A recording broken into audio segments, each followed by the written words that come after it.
आदित्य, काय सायमा? आम्हाला जे बोलायचं होतं ते आम्ही बोललो. आता बोलायची वेळ तुमची आहे. कशाबद्दल बोलता तुम्ही सायमा? तुमच्या लग्नाबद्दल. आम्ही ठरवलेल्या मुलीशीच तुम्हाला लग्न करावं लागणार आहे, कारण आम्ही त्यांना तसा शब्द दिलाय. आमचं लग्न परस्पर ठरून मोकळे झाल्यानंतर पुन्हा आमच्या परवानगी मागण्याचं नाटक कशासाठी करता सायमा? नाटक? आम्ही लग्नाचा विषय काढला की प्रत्येक वेळी तुम्ही नाटक करत आलेला आहात. म्हणूनच यावेळी आम्ही तुमची परवानगी न घेता आम्ही ठरवलेल्या मुलीशीच तुम्ही लग्न करणार आहात हे तुमच्याकडनं वधून घेण्यासाठी आम्ही इथं आलेलो आहोत. आणि आम्ही दिलेला शब्द खाली पडू न देण्याची जबाबदारी सर्वस्वी तुमची आहे. तुम्ही असा शब्द दिलास कसा सायमा? याआधी आपलं या विषयावर बोलणं झालेलं आहे आणि तेव्हाच आम्ही आमचा नकार तुम्हाला कळवला होता. आदित्य, आज आम्ही फक्त होकार घेण्यासाठी इथं आलेलो आहोत. पण दुर्दैवानं आजही तुम्हाला आमचा नकारच ऐकावा लागणार आहे साहेब. आमचं लग्न हा राजे शिर्क्यांच्या प्रतिष्ठेचा प्रश्न नसून आमच्या आयुष्याचा एक महत्त्वाचा भाग आहे आणि त्याचा निर्णय घेण्याचा अधिकार आम्ही कोणालाही दिला नसताना तुम्ही परस्पर आमच्या लग्नाचा निर्णय कसा घेऊ शकता? एक आई म्हणून आम्ही हा निर्णय घेतलेला आहे. आई म्हणून? पण तुमचा मुलगा म्हणून आम्ही हा अधिकार तुम्हाला दिलेला नाहीये. विक्रम, तुम्हाला असं बोलण्याची वेळ आमच्यावर येईल असं आम्ही कधी विचारही केला नव्हता साहेब. तुम्हीच आम्हाला भाग पाडला. माफ करा साहेब, पण अधिकार त्यांनाच दाखवता येतो ज्यांनी आपली कर्तव्य योग्य रीतीने पार पाडली. एक आई म्हणून तुम्ही आम्हाला आमच्या कर्तव्याची जाणीव करून देत आहात? होय साहेब, आमच्या दुर्दैवाने आम्हाला ती गोष्ट करावी लागते. तुम्ही जर तुमचं कर्तव्य योग्य रीतीने पार पाडलं असत तर नील भैयांना आज हे घर सोडून जाण्याची वेळ आली नसती. हॉस्पिटलमध्ये असं पडून राहण्याची वेळ आली नसती. नील भैया आणि रागिणी बहिणींच्या संसारात जर तुम्ही ढवळाढवळ केली नसती तर आज ते आपल्या घरामध्ये सुखाने नांदताना दिसले असते. पण तुम्ही आतापर्यंत त्यांचं फक्त नुकसानच करत आलेला. तोंड सांभाळून बोला विक्रम. एक मुलगा म्हणून आम्ही तुमचं वाटेल ते ऐकून घेत असलो तरी याचा अर्थ असा नाही की तुम्ही आईपणाबद्दल बोलत राहावं. तुम्ही आई आहात ही गोष्ट आम्ही नाकारत नाहीच साहेब. फक्त तुम्ही आमच्या आणि नील भैयांच्या आई नसून फक्त भैया साहेबांच्या आई आहात. भैया साहेबांनी केलेल्या आतापर्यंतच्या प्रत्येक चुकीवर तुम्ही फक्त पांघरून घालत आलेला. त्यांनी आमच्यावर कितीही अन्याय केला तरी सुद्धा तुम्ही त्यांच्या प्रत्येक वागण्याकडे दुर्लक्षच करत आलेला. आणि असं जर तुमचं वागणं असेल आणि आम्ही तुम्हाला हे बोलत असू तर आमचं काय चुकलं साहेब सांगा? विक्रम,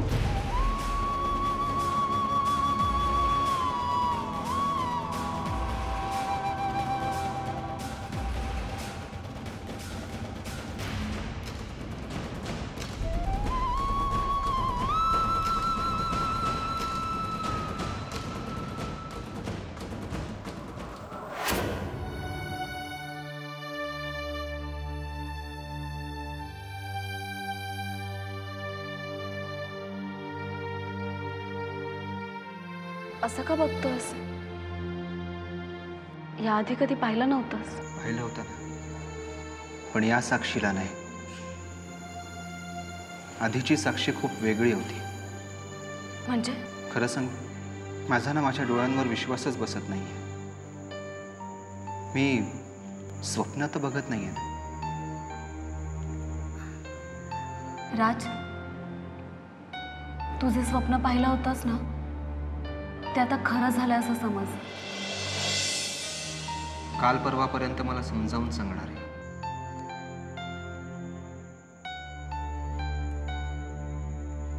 पोलिसांना सरेंडर व्हायला सांगणार आहे. माझं जगणं जगणंच नाही असं म्हणणारी साक्षी खरी का आत्ता माझ्या समोर बसली आहे ती खरी? राज, अरे तुझा माझ्यावर विश्वास नाही आहे का? मी नाही जगू शकत तुझ्याशिवाय. हो ना, मग चल. साक्षी, आजपर्यंत मी धोक्याचं आयुष्य जगत आलोय, पण मला त्याची कधीच पर्वा नव्हती. पण आता ते शक्य नाही, कारण तुझी जबाबदारी आता माझ्यावर आहे आणि आपल्या दोघांसाठी इथे थांबणं सेफ नाहीये. राज, तू म्हणतोयस ते मला पटतंय, पण आपण कुठे जाणार? आणि राज, पोलीस तुझ्या मागावर आहेत. पण ह्या परिस्थितीत कुठे जाणार? माहित नाही, पण अशा ठिकाणी जिथे आपल्याला कोणीही ओळखणार नाही, तिथे आपण आपल्या नवीन आयुष्याला सुरुवात करूया. नको राज, आपण इथेच राहूया. आपल्याला इथे कोणी ओळखणार नाही. अगं पण का? इथून आपण लवकरात लवकर निघायला पाहिजे. मी ते म्हणतो आपण हा देशच सोडून जाऊया. तो तुला शहराबाहेर नेण्याचा प्रयत्न करेल तरी घाबरायचं कारण नाही. हा पण एक गोष्ट लक्षात घे, जर त्याने हा देश सोडायचा प्रयत्न केला तर मात्र काहीतरी कारण काढून त्याला अडव. कारण जर त्याने ह्या देशाची सीमा ओलांडली तर मात्र त्याला ट्रेस करणं डिफिकल्ट होईल. नाही नाही राज. श्री केशवाय नमः, श्री नारायणाय नमः, श्री माधवाय नमः, गोविंदाय नमः. पुन्हा 3 वेळा प्यायचं. श्री केशवाय नमः, नारायणाय नमः, माधवाय नमः. तामणामध्ये सोडायचं. गोविंदाय नमः. हातपुसून नमस्कार करायचा. विष्णवे नमः, मधुसूदनाय नमः, त्रिविक्रमाय नमः, वामनाय नमः, श्रीधराय नमः, ऋषिकेशाय नमः, पद्मनाभाय नमः, दामोदराय नमः, संकर्षणाय नमः, वासुदेवाय नमः, प्रद्युम्नाय नमः, अनिरुद्धाय नमः, पुरुषोत्तमाय नमः, अजोक्षजाय नमः, नारसिंहाय नमः, अच्युताय नमः, जनार्दनाय नमः, उपेन्द्राय नमः, हरये नमः, श्रीकृष्णाय नमः. तिथिर्विष्णुस्ततावारो नक्षत्र विष्णुरेव च योगश्च कर्मं चैव सर्वविष्णुमय जगदा अद्यैत्यादिपुरोचारितवर्तमान एवं गुणविशेषण विशिष्टायां शुभपुण्यतिथौ श्री परमेश्वर प्रीत्यर्थ स्वीकुर्वन्तु सदा लक्ष्मी अरुन्धतीश्चैव कुरुतां स्वस्तिरे सदा कस्तूरी तिलकमललाटपटले वक्षस्थले. हा देश सोडून आपण नाही जाऊ शकत. साक्षी, तुला समजत कसं नाहीये? राज,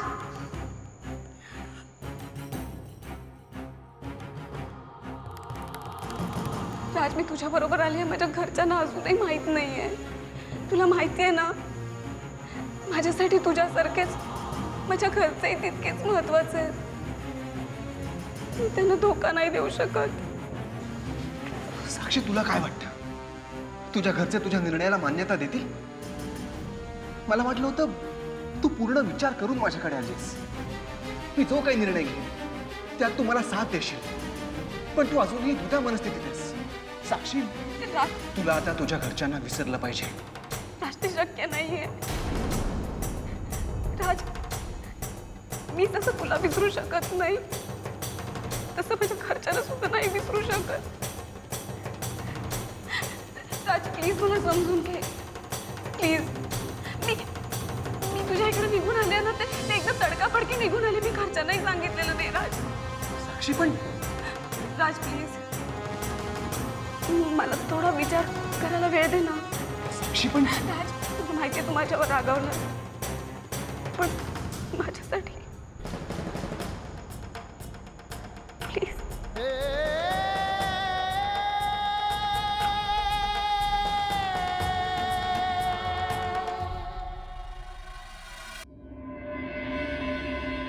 भाऊजी, काय वाहिनी? खरं तर आम्ही नील भाऊजींना पुन्हा एकदा भेटायला येणार होतो. जमलंच नाही. कशी आहे त्यांची तब्येत आता? त्यांची काळजी करू नका. नील भैयांना आजच डिस्चार्ज मिळतोय आणि आम्ही त्यांनाच घ्यायला तिकडे चाललोय. चला, आमची चिंता मिटली. येतो आम्ही. अजून एक गोष्ट सांगायची होती बहिणी. नील भैयांना डिस्चार्ज मिळाल्यानंतर त्यांना आणि रागिणी बहिणींना घेऊन आम्ही आपल्या घरी येणार. आनंदाची गोष्ट आहे, पण साईमा आणि रणवीर राजेंना ह्याची कल्पना दिली आहे तुम्ही? नाही, कारण नील भैया आणि रागिणी बहिणींना समोर बघून साईमांना आणि भैया साहेबांना त्यांच्याबद्दल किती आत्मीयता वाटते ते आम्हाला जाणून घ्यायचं आहे.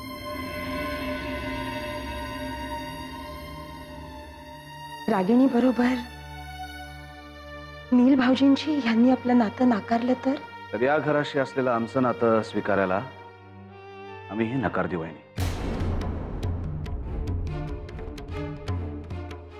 एक मिनिट भाऊजी, इतका टोकाचा विचार करण्याआधी तुम्ही या गोष्टीचा विचार केलाय की नील भाऊजी आणि रागिणी या घरात यायला तयार होतील का? आम्ही अजून त्यांच्याशी बोललो नाही वाहिनी. कदाचित ते स्वतःहून इथे यायला तयार होणार नाहीत, पण आम्ही त्यांना आग्रह केल्यानंतर ते नकारही देणार नाहीत, आम्हाला खात्री आहे. तुम्ही त्यांच्या स्वागताची तयारी करावी. आम्ही त्यांना घेऊन आपल्या घरी येतोय.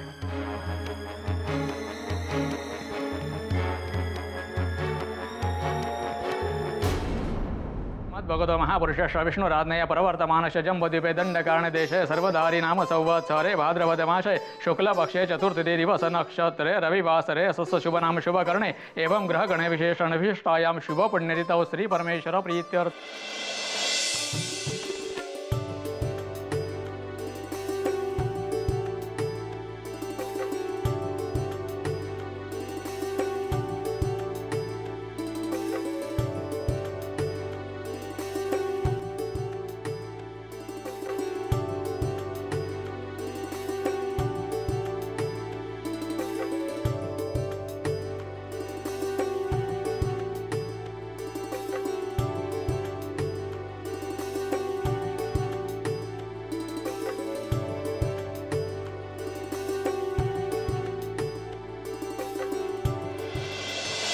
सुखकर्ता दुःखहर्ता वरदा विघ्नाची नुरवे पुरवे प्रेम कृपा जयांचे सर्वांगी सुंदर उतिशेंदुराची कंठी दळके माळ मुक्ता पोरांची जय देव जय मंगलमूर्ती दर्शन मात्रे मन कामना पुरती जय देव रत्नाखचित फळा तुझ गौरी कुमरा चंदनाची उठी कुमकुम केशरा हिरे जडित मुकुट शोभतो बरा ऋण तुणतीनु बोरे चरणी गागर्या जय देव जय मंगलमूर्ती दर्शन मात्रे मन कामना पुरती जय देव लंबोदर पीतांबर फणिवर बंधना सरळ सोंड वक्र दुंड त्रिनयना दास रामाचा वटपाये सजना संकष्टी पावे निर्वाणी रक्षावे सुरवर बंधना जय देव.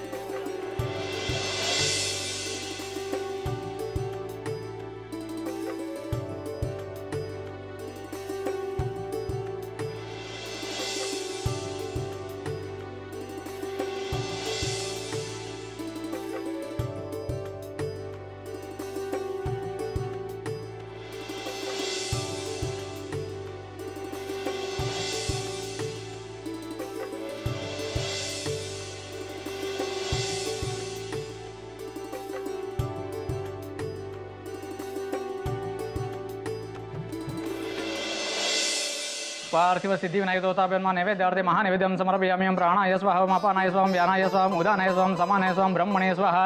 नैवेद्यमध्ये प्राशान्ते पानीयं समर्पयामि. ओम प्राणाय स्वाहा अपानाय स्वाहा व्यानाय स्वाहा उदानाय स्वाहा ब्रह्मणे स्वाहा. पार्थिव सिद्धि विनायक देवताभ्यन्मा प्रार्थना नमस्कारं समर्पयामि. गणपती बाप्पा मोरया. वहिनी वहिनी बाहेर या बघा कोण आले ते.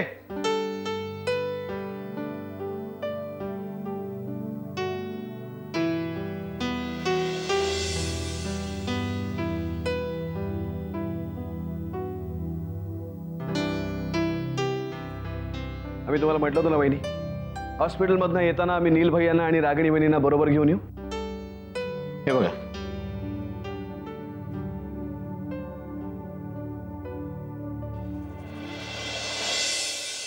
थांबा.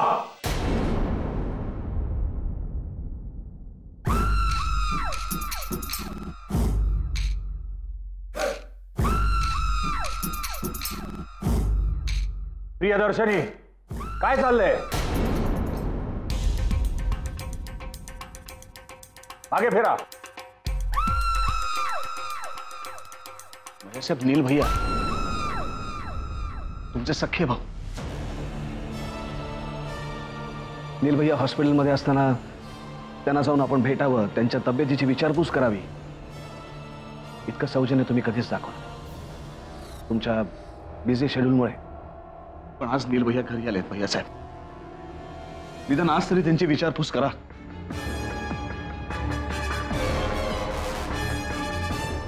भैया साहेब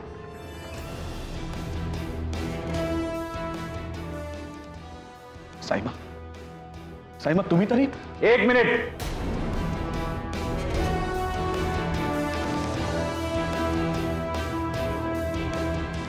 आमच्या भावाबद्दल आम्हाला वाटणाऱ्या आत्मीयतेचं प्रदर्शन करायची आम्हाला गरज वाटत नाही.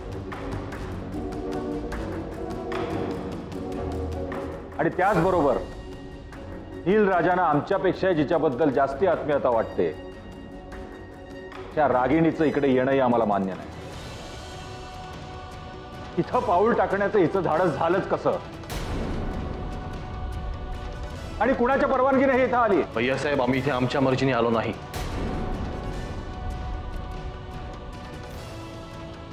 खरं तर या घरामध्ये पाऊल ठेवण्याचीही आमची इच्छा नाहीये.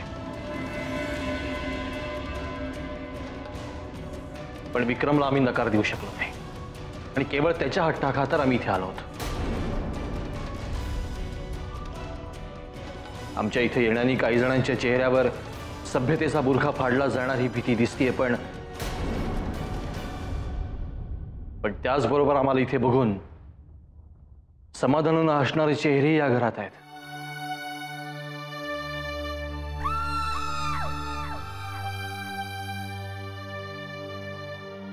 आणि त्यांच्यासाठी आम्ही इथे आलो आहोत. नील भैया, रागिणी वहिनी, थँक्स. तुम्ही आमच्या आग्रहाखातर इथे आलात. आता इथे आला आहात तर कायमचं इथेच राहायची आमची विनंती मान्य करून आमचा हा हट्ट देखील पूर्ण करा.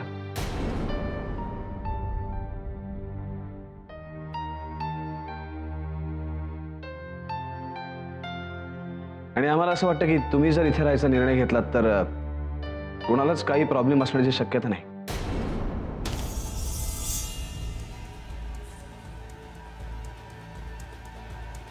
नाही का साहेब? आम्ही तुमच्या मताशी सहमत आहोत. माफ करा भैया साहेब,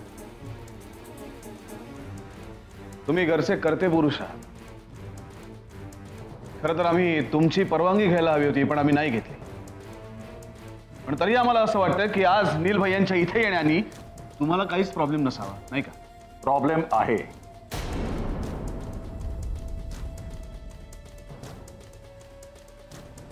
फक्त आम्हालाच नाही, तर साईमाना सुद्धा आहे.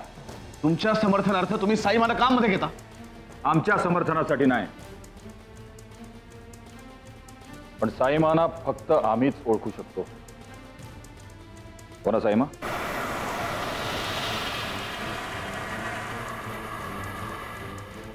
सांगा ना भैया साहेब, तुमचा प्रॉब्लेम काय आहे? नील राजांकरता या घराचे दरवाजे सदैव उघडे आहेत. त्यांनी कधीही यावं. प्रॉब्लेम फक्त रागिणीचा आहे.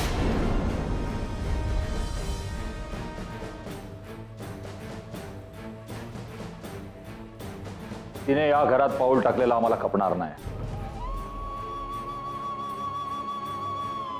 असं म्हणून कसं चालेल रणवीर राजे? रागिणी नील भाऊजींच्या सुखदुःखाची जोडीदार आहे, त्यांच्या आयुष्याची साथीदार आहे. मग तिला अशी शिक्षा का? आम्ही बोलत असताना तुम्हाला मध्ये बोलायला कोणी सांगितलं? भैया साहेब, वहिनी काहीच चुकीचं बोलत नाहीये.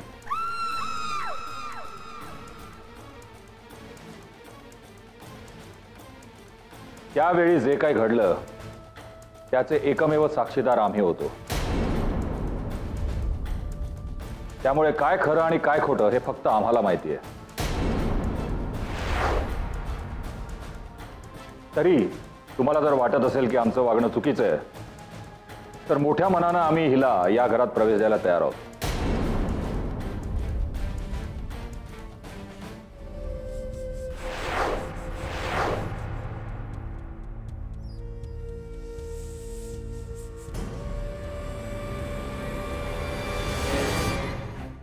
पण तत्पूर्वी नीलराजांच्या आजारपणात रागिणी त्यांना सोडून गेली होती, हे तिला मान्य करावं लागेल.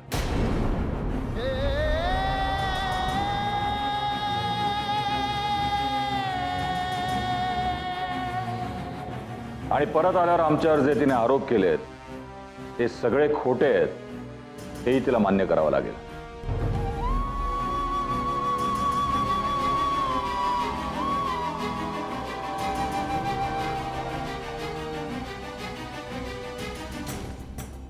आणि सगळ्यांसमक्ष साईमांची माफी मागावी लागेल.